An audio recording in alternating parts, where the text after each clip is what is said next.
Statan Patak. Welcome to 5 Question Friday. I am Sarah of Expat in Croatia. Every Friday at 5 o'clock Croatia time, I answer 5 questions from people who have sent them in on Instagram, Facebook, Twitter, LinkedIn, expatincroatia.com, email, my consulting sessions, our team, and people who spray paint them on the side of my apartment. So I've got 5 great questions for you today. And I know we missed out last week, and I will tell you why. I have so many things to tell you today. So many things. So I'm going to dive into that, and then we will get started with the questions. All right? Okay. So the reason that I was not here last week is because it was my 40th birthday, and I do not work on my birthday. Ever, ever, ever, ever, ever. Well, I haven't worked on my birthday since I was allowed to make that decision, meaning I got to work for myself and I could make that decision. So I took the entire day off and I had a beautiful day. It was so magnificent because for my job is heavily scheduled. Like whenever anyone gets a glimpse of my Google Calendar, they get really anxious and upset. I mean, I have to look at it every day, so I know what they're talking about. And also I talk for a living. So on my birthday, I don't want to have any schedules. I don't want to do any talking if I don't want to. I just want to go and do my own thing. And that is what I did on Friday. And it was the most beautiful day. But there is one piece that I specifically want to tell you about. Okay. So if you have not been to Split before, Split in the old city, there is a tower. Okay. The St. Dominus Bell Tower. Tower Svetiduje. Now, it's really beautiful. It's very old. And every time that I come into that part of the palace and I see it in all its glory, I always stop and I pause and I look at it every single time. I didn't realize until Friday how much of a reflex that had become. And it was like, oh my goodness, this is something I literally do no matter what angle I'm coming at Peristyle, which is the square just at the base of it. I always stop and I look at the tower because it's just so beautiful. So as I'm gazing at the tower after I came in through the Silver Gate, I realized I have never climbed to the top of the tower, which may seem odd because I have been here for 11 years, but there's a reason.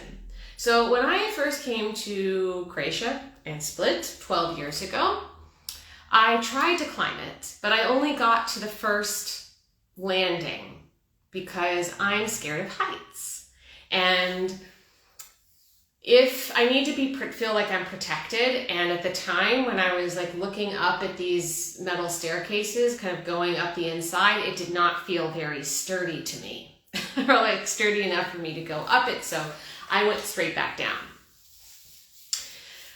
But when I was looking up at the tower on my birthday on Friday, I was like, you know what? Today's the day. Today is the day. And so I went and I, dodged tourists to figure out where the tourist office was, because why would I know where that is?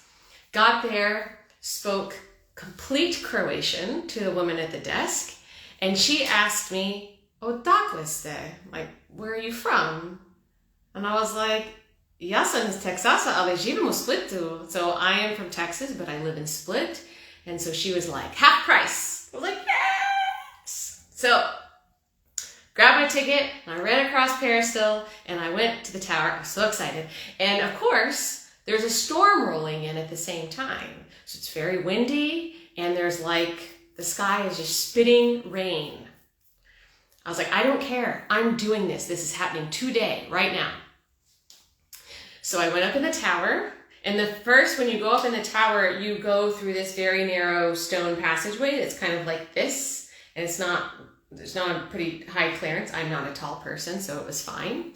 And then when you come out that top, then you start going up these metal stairs. So when I got up to the metal stairs, I was holding on to both sides of the railing, and I was focusing on my feet. And that's all I did, going all the way to the top, because that is how I was able to do it without panic. And it was difficult for me, but I did it, and I'm so glad I did it. And I got to the top, and I was just like a kid in a candy store. I was so excited, and it was so amazing to see the view, especially with the storm rolling in. We're going to have to post pictures of that because it was a nice view. Yes, having a sunny blue sky is amazing, but also having that kind of rich navy blue coming in off the sea was also really cool too. So, it felt so good. And then after that, I went and had a hazelnut tiramisu at Oshkosh, which is this beautiful little cake bakery here in Split.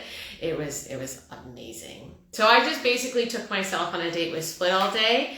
And at night I went to a photo exhibition put on by Split Nomad Gallery, and it was fantastic. So that's why you missed me last week, but I'm back now. This is our 97th episode of 5 Question Friday, which is crazy balls. So, Diana, hey, 2 weeks to Split. Amazing. Okay, so moving on, because I have so many more things to tell you. This week, I recorded a podcast interview with Americans Abroad podcast. So that will be published in June. I think maybe the second week of June. So I'll let you know when that happens. So that's a little bit of a more American focused one, but I feel like it's still pretty much almost everything in it applies to everybody, no matter where you're from. But there are some American specific kind of things in there, like what do I miss, what I don't miss from America, what kind of challenges do Americans have, although I feel like most of the challenges Americans have are the same ones that a lot of people have when they're coming to Croatia. 2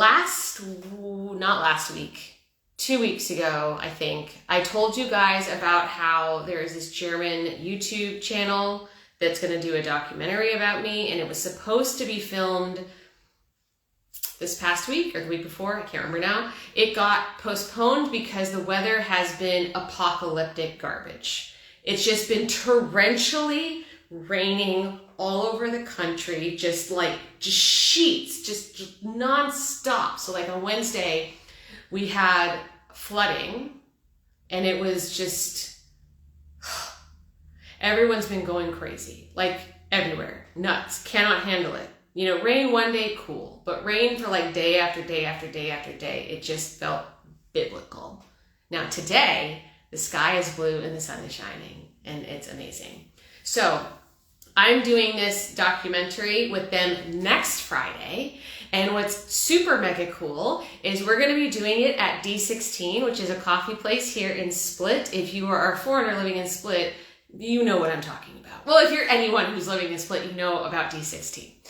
So the owners are really super nice and generous with their space. So we're going to be filming there in the afternoon, which means I'll be doing 5 Question Friday from D16 next Friday. So we're going to start filming our stuff a little bit before, and then at 5 I'm going to take a break, and I'm going to do this with you guys, and the whole film crew will be there with me. I'm hoping I can get them to say hi to everybody. But yeah, so that's what's happening next Friday. So, I think I told you guys also 2 Fridays ago in the last episode about how I had communicated with a lovely woman over at Expats in Albania.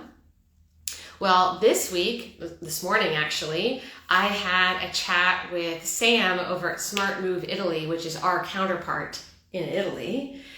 Oh, that conversation was amazing. It was so cool to speak to, a peer in another country. And they do a lot of similar things that we do. They do them a little bit differently than we do. So it was fascinating to kind of hear how they're doing things and why they're doing them that way, and also the kind of residence permits that they have and how that compares to Croatia. And in a lot of ways, it sounds like Croatia definitely has an advantage over Italy, which was really illuminating. I mean, I've heard kind of a lot of scary stories coming out of immigration in Italy, but she is the expert to talk to. So I really got a behind the scenes look at that. So her and I are going to do a collaboration in the future where she's going to send people over to Croatia. We're going to send people over to Italy, if that makes sense, which there are some options in Italy that are not available here in Croatia, like an investor visa and a retirement permit. So those things exist in Italy, but they do not exist here in Croatia. So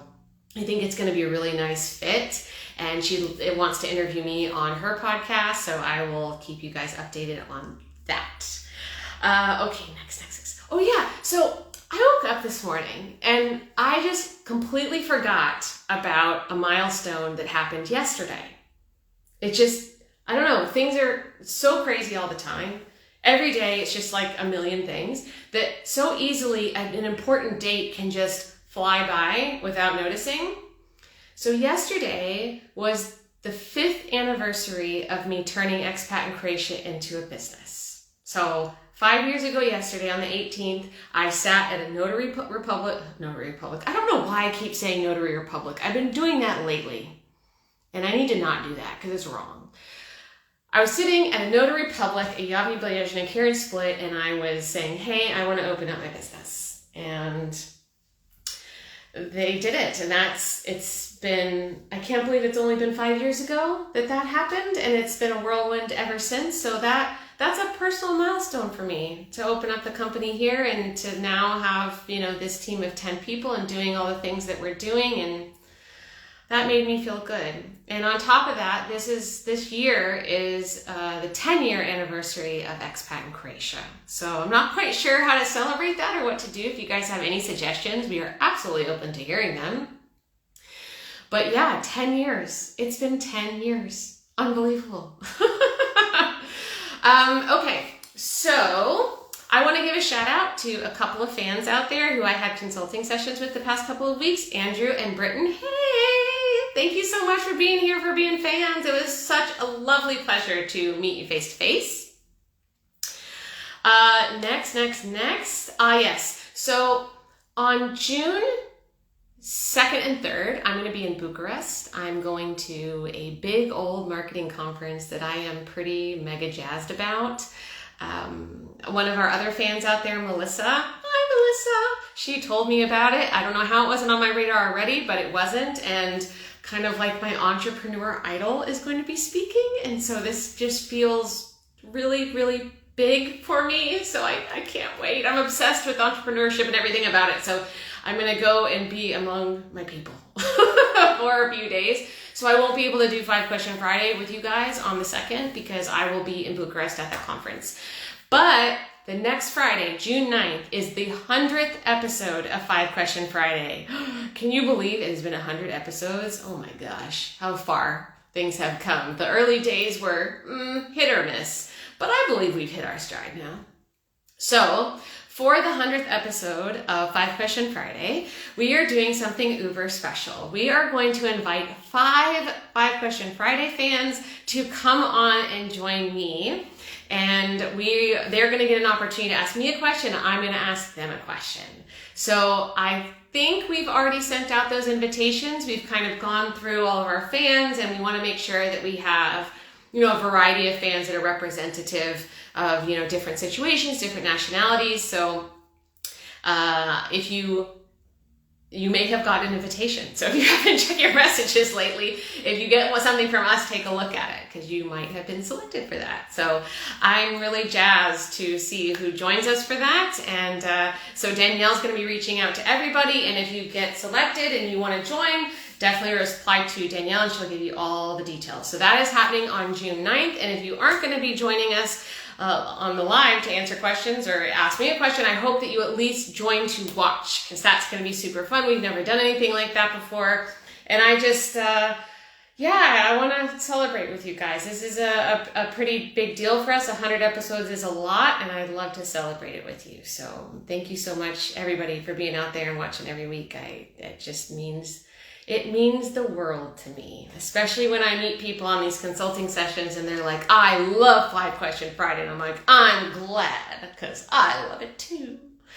Okay, what else? I think I have, okay, so today and tomorrow, there is like one of the best events the entire year. So I know I've gone on a lot about Svetiduje, which was on May 7th. That is my favorite day of the year, but my second favorite is Vinski Podromi, which is the wine fair that happens in the basements of Diocletian's palace. And it's always in the 3rd week of May. So this year it's happening today and tomorrow. I'm going tomorrow with my buddy Gita.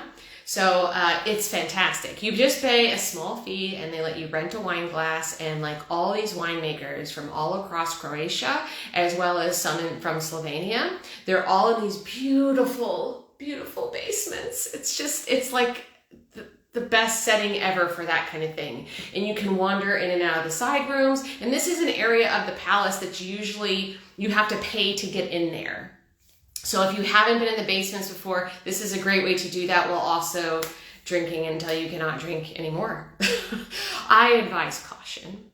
I advise a heavy meal before and stay hydrated. They do have water in there. It's very easy to go off the rails. And I have been off the rails before. But now I feel like I know how to handle it. So Keats and I are going for a big, thick lunch tomorrow, and then we're heading inside. So if you have a free day tomorrow, go to the wine fair. And if you see me, wave me down. Say hi. All right. So let's go ahead and dig into the questions now, shall we? If you are just joining us, this is 5 Question Friday. I'm Sarah of Expat in Croatia, and I'm going to answer 5 Croatia questions for you right now. Got some good and diverse ones today. All right. So, first one, this comes from Alex. This was on one of my consulting sessions. What has changed with the Digital Nomad permit since Croatia has entered Schengen?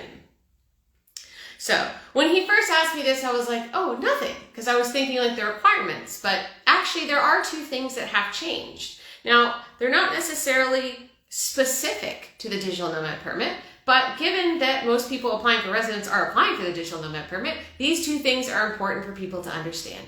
One is processing time.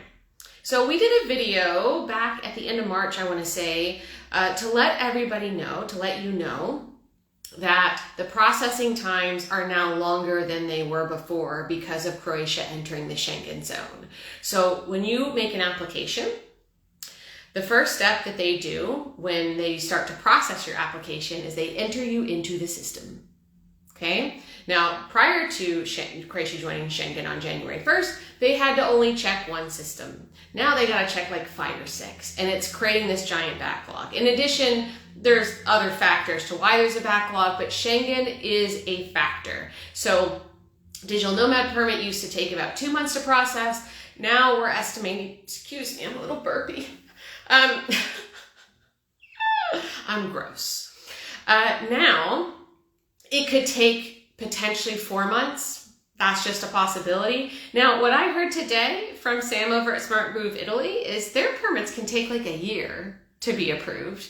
So just to put that into context. So yes, 4 months is a lot longer, but we still don't quite, we're still trying to see what the full impact of that is. So that's one thing.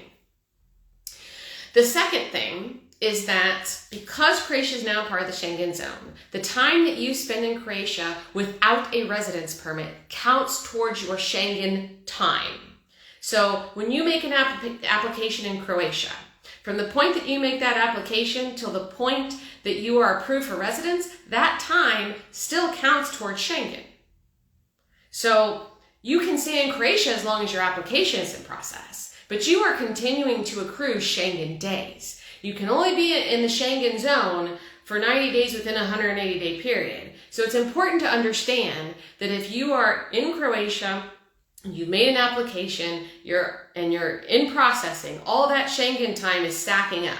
So once you get approved for residence, that doesn't mean you can immediately go and travel to Italy or Hungary or France or whatever, some other part of Schengen. You're going to have to wait 90 days before you can travel in other parts of the Schengen zone. If that doesn't make sense, let us know. But those are the 2 biggest things that I would say have affected the Digital Nomad permit in Croatia since Croatia joined the Schengen zone. So that was an excellent question by Alex. Thank you so much. If you would like more information on these topics, we have a guide on the Digital Nomad permit, which includes step-by-step instructions. We have a Digital Nomad FAQ, and then we also have a guide on the Schengen zone and what that means, including an FAQ as well. So if you would like any of those, then hop on over to DM, send us a DM, drop a comment, and let us know, and we'll send it to you. Okay, so we've got a question from Christy. What if you're a dual citizen? So if you're a Croatian citizen, that's a good question. So when you are a Croatian citizen, you can freely travel within Croatia, for sure, but you're not a resident until you register as a resident. You have to register a Croatia address to be considered a resident. So up until that point, you are a tourist. You're a tourist in Croatia, regardless of whether or not you're a citizen. So you most likely are going to be accruing Schengen time there too. I'd have to check that. That's an educated response that I'm making an assumption here. But we will check on that. we will ask that question. But my guess is that you're still going to be accruing that time up until the point that you become a resident in Croatia. Thank you so much, Christy, for that question. Okay. All right, our next question comes from Paul. He submitted this on our 5 Question Friday forum, which you can find at the link in our bio. You can find it on our website. You can find it in our newsletter. All right, so I'm a refugee from Ukraine and have got temporary protection. I'm 16 years old and in the 10th grade of high school. Can I open a paušalni obrt being under 18? I love this question. This is a 16-year-old who wants to open up his first business. I'm beyond impressed. Beyond impressed. So, our lovely colleague, Andrea, looked into this, and this is what she found. It is allowed to perform any economic activity that is not prohibited by law. A trade can be registered by any adult, including foreigners. So, this person, Paul, needs to be an adult. Only adults can register. And the definition of adult can vary depending on the context. But in this context, it would be 18 and over. So he'll have to wait a couple of years to be able to do that legally. But don't lose the dream, Paul. Go for it. Okay. All right. If you are curious about an obrt, maybe I should clarify what an obrt is in case there's anybody out there who does not want to know what an obrt is. So an obrt is a trade. Usually it's about an individual. That doesn't necessarily mean it has to be. And usually it's focused on one singular activity. And the ID number for the business is the same as you, which means you take on personal liability for the business. The paušalni obrt is a specific type of obrt. It is the most favorable way for someone to start their own business in Croatia. It has the lowest cost, the lowest oversight. You don't have to have an accountant. So it's awesome, awesome, awesome. If you are interested in learning about that, we have 2 guides about obrt. We have how to open and close an obrt, and we also have a guide on the types of obrt, because there's 3 types of obrt, and there's also 3 types of tax systems for obrt. So you can pick and choose what matches you best. Okay. Thank you so much, Paul, for that question. All right. Doug, from this was also on the 5 Question Friday forum. All right. I need to get access to e-courts, so need to set up an e-citizen user account. Can you help? Oh, yes, I absolutely can. Okay, so I want to make sure I clarify what he's talking about. So he's mentioning e-citizen. So there is a government services portal here called e-Građani, which means e-citizens. It's amazing. And over the years, they have continued to add more services inside of e-Građani. Now, there are lots of things you can access in there. Whenever the government needs to contact you, they can do it through there. And specifically with the courts, if you are involved in any kind of litigation or anything through the courts, they will send you updates there. I was able to obtain a background check for Croatia through e-Građani. I've been able to check my pension through e-Građani.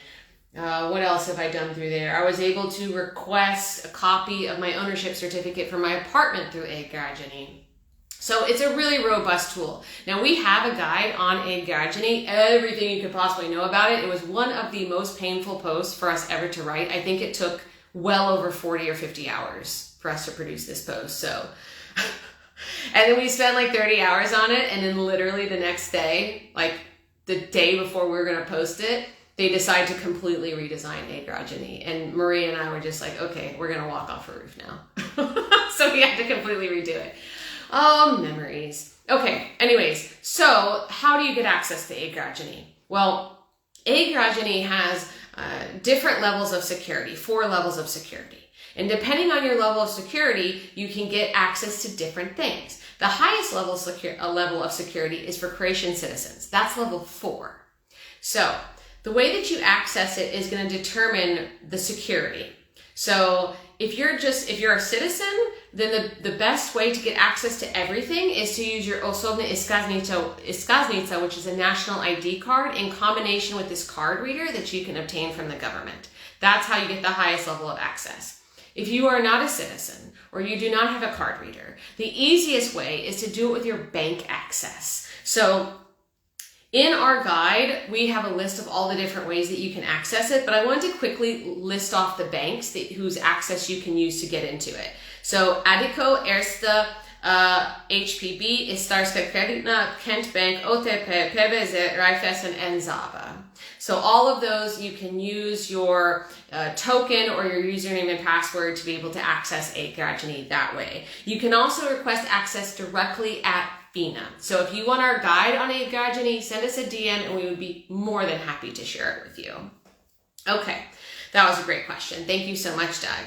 All right, next, this came from Steve during one of my consulting sessions. I am on a transplant list in the UK. Does that give me any benefit to being added to a list in Croatia? This was researched by our newest team member, Cam. So this is what she found out. Croatia is part of the Eurotransplant International Foundation, of which the UK is not a member. However, the EIF does have agreements with other European organ exchange organizations, including NHS, Blood and Transplant in the UK. So it may be possible to leverage that relationship to be able to get on a transplant list in Europe. So that may be good. Also, and this is a bit of an added bonus, HZZO insured person, so people who have the state health insurance here in Croatia, are entitled to free transplant treatment.